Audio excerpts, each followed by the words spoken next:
Sandra Embleton here. I'm going to tell you about a miracle, and I want to show it to you, but I've set up so I can speak to you. And if I take the camera all over later on, I might not be able to get it back up. So you'd have to bear with me, but I'm going to tell you what's happened.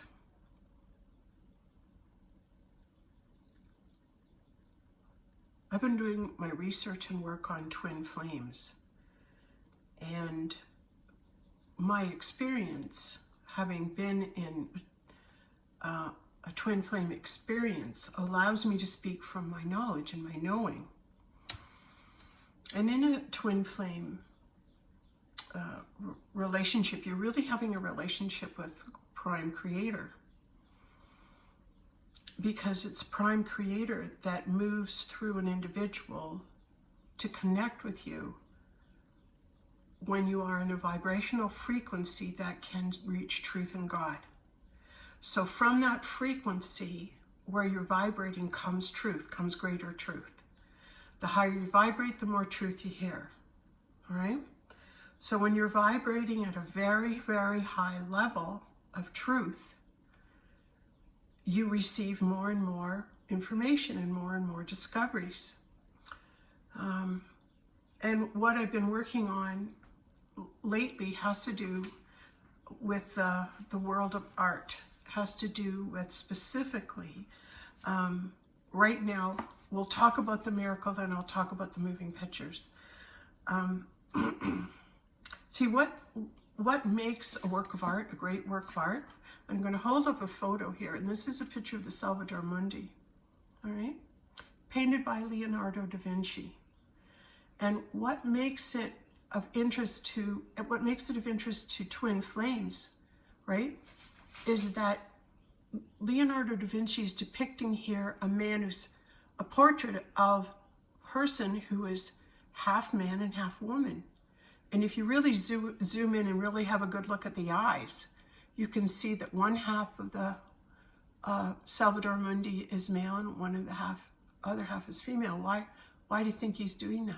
It was the same in the Mona Lisa. He did it in the Mona Lisa too, right? What was he doing, and what was he trying to tell us in these two photographs? What he's trying to tell us is that Christ, the Savior of the world, resides in this being when he is without a body. So when the Christ is walking the earth in the physical, he's manifest in a body. But when his body leaves this dimension, right, that energy that he carries as the Christ still remains on earth. And who does it remain in? It's his twin flame. It's the feminine. That's why when Christ was crucified and on the cross, he looks down at his mother and said, "Mom, behold your son. Son, behold your mother." He's talking to Mary Magdalene, because he's saying, when I go, I'm going to leave. She's going to hold the church. I'm going to put my energy in her. She will be the one that leads the church. Why? Because he's in her. He's in her. When Christ is not physically manifest, he rests inside his twin flame, his mirror. That's who he rests inside. And he stays there until he manifests his body once again, and then they separate. And then the Christ returns. So the Salvator Mundi is showing us, this is when I am not walking the earth in a physical body, I reside in my twin flame. I reside in my other half. It contains both male and female. And Christ left himself in the Magdalene, in his partner, in his twin flame, when he left and changed dimensions. He went on the cross over to a different dimension. He might have had work he had to do, an alternative dimension, and had to leave the body so he could go in spirit. And then when it's time for him to come back, he will manifest a body. And it's up to the twin flame feminine to hold the space, to be able to say, I'm recognizing that at this particular time, both male and female sides of the one are residing in me. And this is why Leonardo da Vinci depicted this, right? The Savior of the world. He's saying at certain times, Christ is manifest and walks the earth, but when he's gone, he leaves himself in his twin flame. That's the message. And here he's holding a glass ball. And in this glass ball, there's 3 lights. Could be the 3 lights of El on Ra, which I'm kind of leading towards. Orion's belt. It seems to me, but the ball he's holding, I believe, represents, well, it's a plasma. It's a manifestation. He's able to manifest plasma. He's able to pull out of the atmosphere, the ethers, a world. He's able to manufacture a world, is what he's saying. Okay? And I've had experiences where I have actually on film, if you go back to some of my yoga pictures, yoga videos, one video actually manifested that ball. And I did down on the beach in January, come to think of it. Yeah, there's a physical representation there after I got off the beach. I should have picked it up, but it had manifested into form. It was the ball manifest. It was incredible. Okay, let's get back to this miracle, okay? So I'm holding up this picture of the Salvator Mundi, why it's so important, okay? This is the miracle that happened. So I am, my twin flame has passed, and I'm waiting for him to return. And I'm a Virgo, and he's a Pisces, okay? And I'm believing that the birth date of Christ is March the 3rd. It was actually David McEachran's birthday, March the 3rd, 1963. So he came in on a 963 hertz, right? Which is consciousness, divinity, divine consciousness, enlightenment. He came in on that vibrational frequency. The birth date being the third, the 3-3 is not only the Trinity, but it's also the age at which he stopped his ministry. I'm believing that that's the actual birth date of the Christ, which is all up to discussion because everyone's got their own opinion on it. I'm just sharing mine. So what happened is I have a picture beside my bed of my twin flame, all right? The Christ, the person that I wrote Mr. and Mrs. Jesus with, my mirror, my twin, all right? And I have his picture by my bed so that I can remember him, draw on his energy. He can come through and speak to me and be with me. Having that photo keeps him alive. Communicating with your twin once they've passed anchors them still to the earth. So you don't give up on that. You continue to call on them and bring their energy to you while they're out of body. And you hold that space so that they can return. It's like the movie with Matthew McConaughey, right? And yeah, the name's escaping me. No, it'll come. Anyway, I did a video about that too. Okay, so I'm gonna try and stick as close as I can so you can hear what I'm gonna say. Beside my bed, I keep a picture of the Christ, all right? I took a bunch of photos. A lot of them I got from David Wilcock's site and blew them up and put them all over my dining room table. There's a lot of beautiful orbs and galaxy pictures. There's the Sphinx, there's the Hertax, there's all sorts of different pictures on my dining room table, all spread out, bringing all this energy out. And two of the pictures were the Salvator Mundi. I took the other picture last, was it Thursday or Wednesday? Tuesday. Last Tuesday, I'm hearing on my inner, I'm hearing my twin flame guide me. It says, go get the picture of the Salvator Mundi and put it beside me. Go get it off the dining room table and put it beside me. So I did. I had 2 pictures of the Salvator Mundi. I took the other one and put it beside his picture on top of my dresser. And the 2 pictures were up there for all of Tuesday, Wednesday, and then Thursday, which is Monday, Thursday, right, was that the day that he came to me and he gave me the awareness of, I'm the Salvator Mundi. I'm the savior of the world. I'm the Salvator Mundi. I'm the savior of the world. And here's my picture. Here's both my pictures. This is who I am. And it was a revealing. It was a knowing. It was an unfoldment. And I received it. I said, oh, okay, so you want me to know that you're the savior of the world.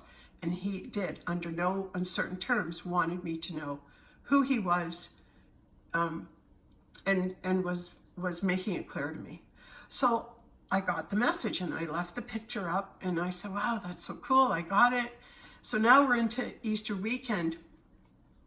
And I had some experiences that I went into a reality outside, in a reality. I was taken twice to the lower vibrational fields.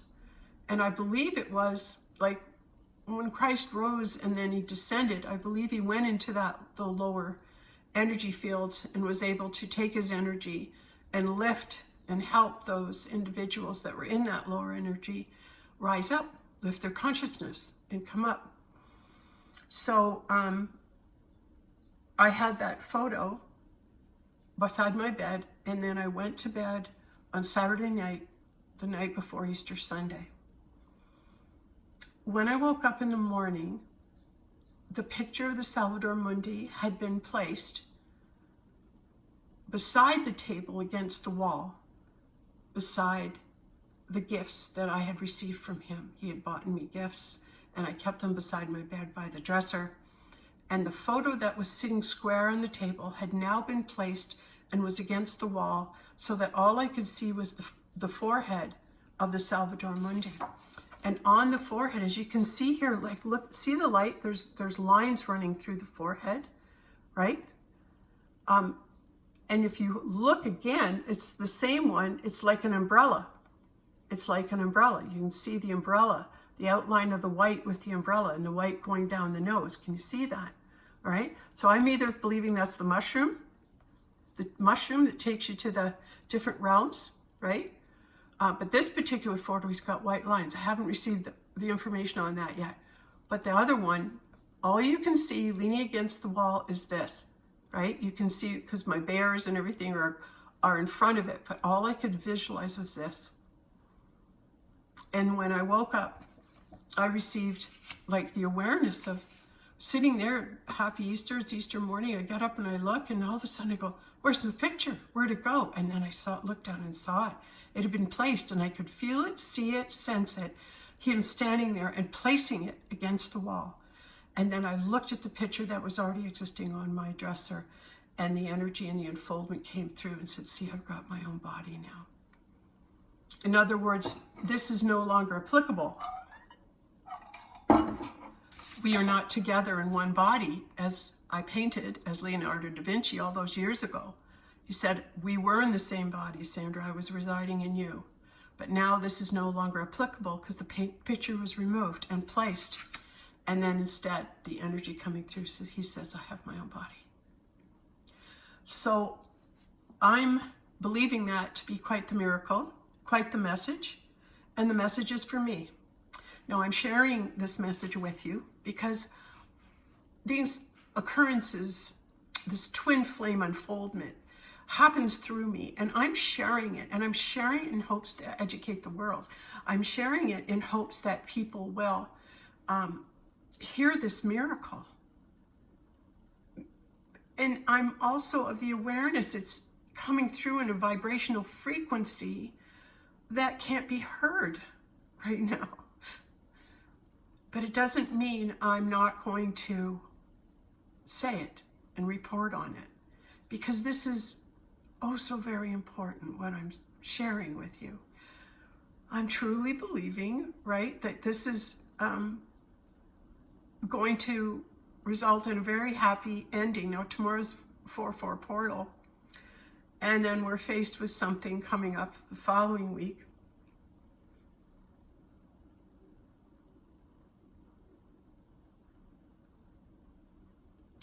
You see, I know God's good. I know God's got this. I know God shows us miracles, and I know miracles are happening all the time.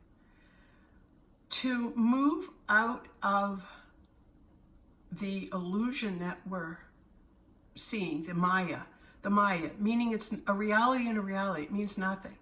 When you pull back from taking it personally or reacting on thoughts or reacting to what it is that appears in front of you, it's you're always falling back on being the observer. You're always falling back on, I'm going to watch this unfold. I'm not going to make a judgment. I'm not going to say what it means or anything. I'm just going to report to you what happened and let you decide, well, what does that mean? And you can make it mean anything you want, and so can I. But I don't want to misrepresent or mistake the meaning. What if there's more to it than I'm letting on? Whether that I've been shown, that's been revealed to me. I was supposed to have a conversation with someone who's also on the twin flame a trail, who's in that experience, and that wasn't to be today. Probably more powerful the conversation tomorrow. But what's really important is that I'm sharing this and speaking the words out loud. I'm telling you the story and I'm speaking the words out loud. And when I reach the vibrational frequency of truth, this seeds the conscious mind. This seeds the Christ conscious mind with the truth of what this is. Whether it's revealed now or next month or next year or in 10 years from now, it's being seated now in the Christ conscious mind. Do you not feel there'd be an anticipatory feeling from those beings, those angelic beings, those galactic beings that upon hearing this might take it as a marker or something to take note of and go, wow, there's this lady who's tying in the twin flames of great artists. Yeah, I am. And now I'm going to tell you something else, okay? Leonardo da Vinci did not paint his masterpieces in this vibration, in the 3D world. He painted them in higher realms. And he used chiaroscuro. He used the forms, the light. He painted with the light. He probably painted in the dark and lit the light, and then allowed himself to work with the light, because the light shines on the dark, and the light shows you things in the dark when it's shone upon the things of the dark. So like the John the Baptist pictures of the two of the pictures, they took the John the Baptist pictures and they put them together, and then it revealed that there was an alien head. Well, Leonardo da Vinci, he disappeared for 2 years and went into a cave. Then he came out of the cave, and they had all these adventures and all these things he had to draw. He was like a man on a mission. He just received all this information for mankind. He became a vessel for the beings that are to see the universe for what would happen in the future. And Leonardo is seeding the universe with the twin flame image, all right? And he's also responsible for the Last Supper, okay? Now this will be interesting. I'd like to see how this works with the Last Supper, because it was painted in a very high dimension and will be interpreted once we reach that vibrational frequency of the truth of that painting, painted in that frequency. So what I wanted to say about the works of art is that these great masterpieces are painted in a different dimension.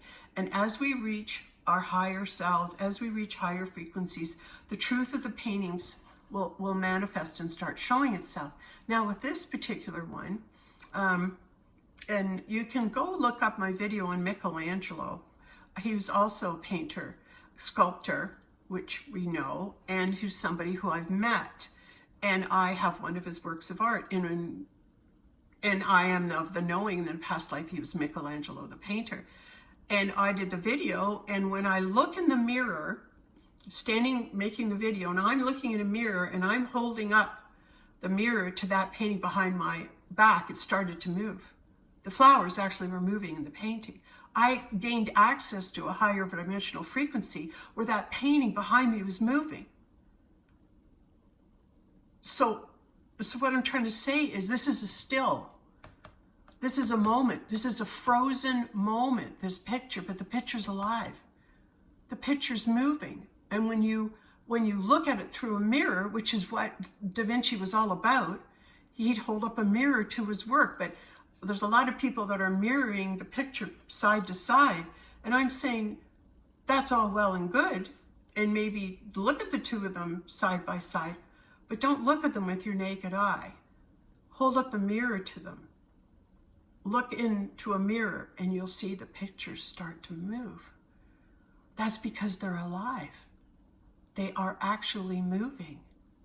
And we will discover why these great masters were such great masters is because of the frequency they were painted in, right? This is a still. They come alive.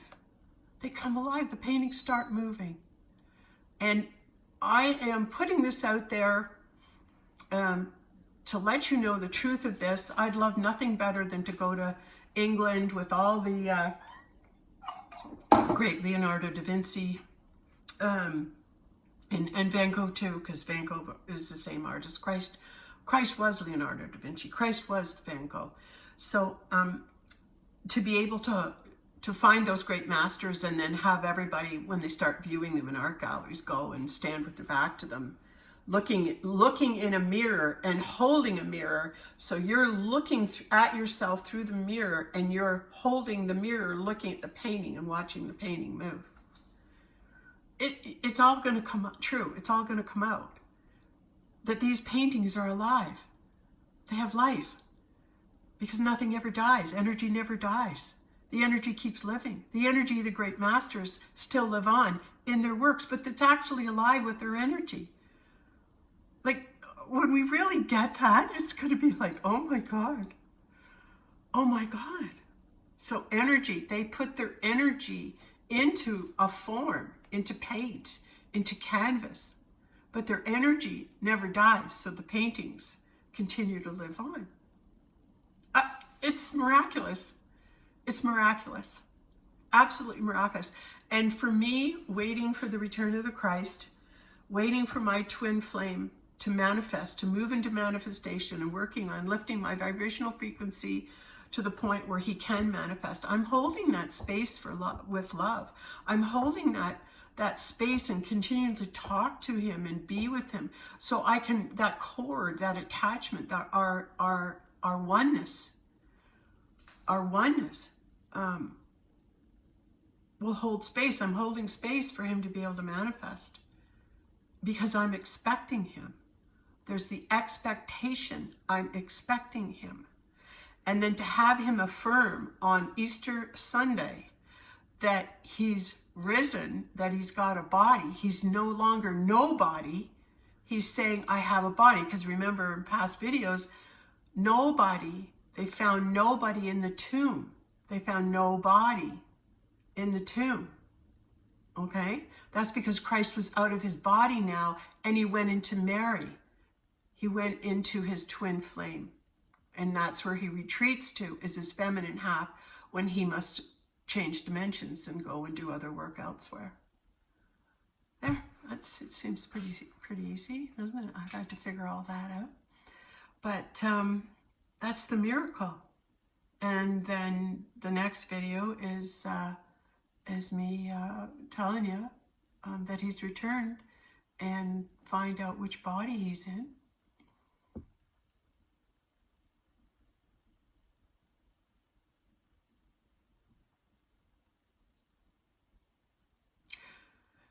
Don't underestimate how holy this is.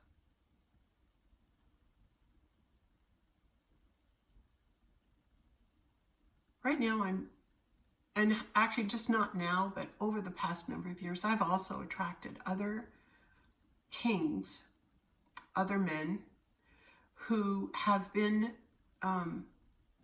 Christed by the Holy Grail, that have spent a lifetime with God's daughter, the Holy Grail, and in that lifetime have come to know the love of God, surrendered their life, become the Son of God, and hold the vibrational frequency of God on the planet and act and be the Christ. And out of the number of men that I've contacted that said that I've actually, you're king, I have been with you, you are Christed, they can't hear me. They can't hear me.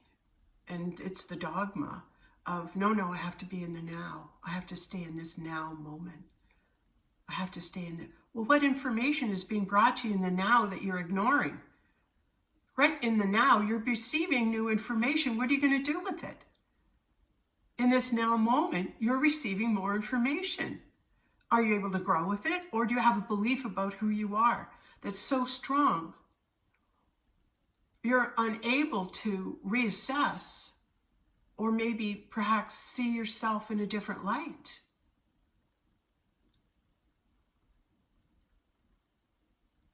I wouldn't be brought to you unless you were able to hold my frequency. I wouldn't be in your world or in your field. I'm called to it. I'm called to your field because you attract what you are. You attract what you're being in the field. So if you're going to be the Christ, don't you think you're going to attract the Holy Grail? And don't be surprised when she shows up. Can you see her? Can you recognize her? Feel it.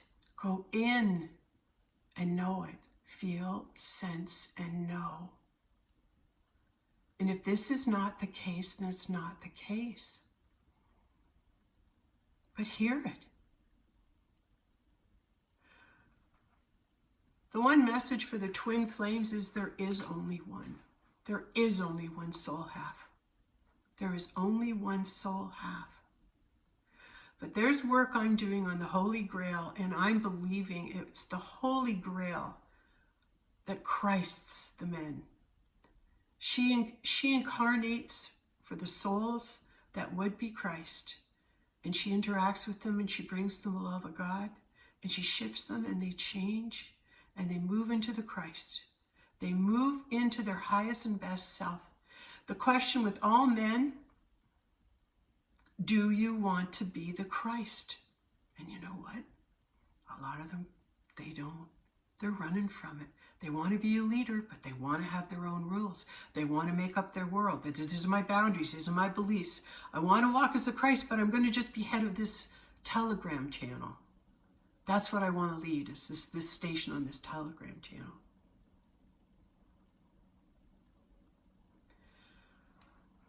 When you're doing work for God and he's saying, great job, now I'm going to bring you my daughter. Now I'm going to acknowledge once again and reiterate and reseed in you that you're already Christed. And there's a number of men on the planet that are kings that are already Christed. They're the ones that are sleeping. Can the kings please wake up? Can the kings, the wounded kings, wake up their kingdom? Wake up yourself first. It's all about you. It's all about God and your relationship with Creator, Prime Creator. And when you know God, you recognize God, you feel God, you see God in a person's eyes, in their soul. That's their eternal realm, their eternal selves. Do you see your own reflection coming back in my eyes? Runners, run, because being the Christ could lead to crucifixion. Well, what's really crucifixion? You go on the cross, you leave this dimension and go to another one. It's not death. You're being called to the crossover. Do you want to cross over?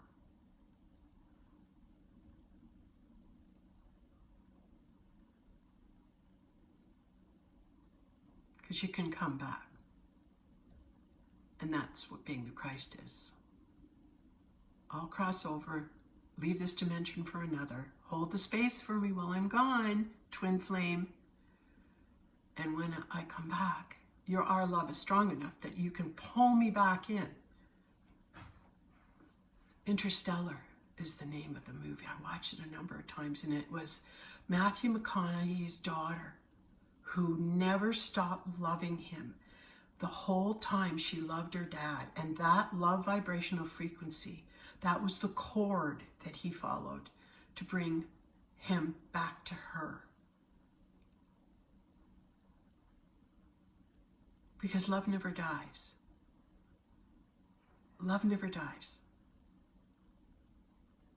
In the realm of eternity, if you've shared the vibrational frequency of love with anyone, it never dies. When you see that person again in this lifetime, you recognize them. You instantly like them. You have a good feeling around them. It's because you know them, and it's because you've already shared love with them, and you're just rekindling it. It's there. Recognize it. Oh man, I really like you. I'm having a great conversation. Why is that? Well, we've met before. Where? In the realm of eternity. And that realm of eternity, which is opening up the past into the now moment, is validating who I am and what I am and why I'm here. I just cannot understand this be in the now, this now moment. But this now moment is holding everything. And when you ignore your past, or when you ignore any truth that's coming forward, why are you doing that? You might need that truth right now. You might need to hear that truth about who you are. But if you really wake up and realize you're Horus, Ishmael Prez, then maybe you're going to be the next Christ. But are you going to do it because of all the books and researched? Or are you going to do it because you surrendered?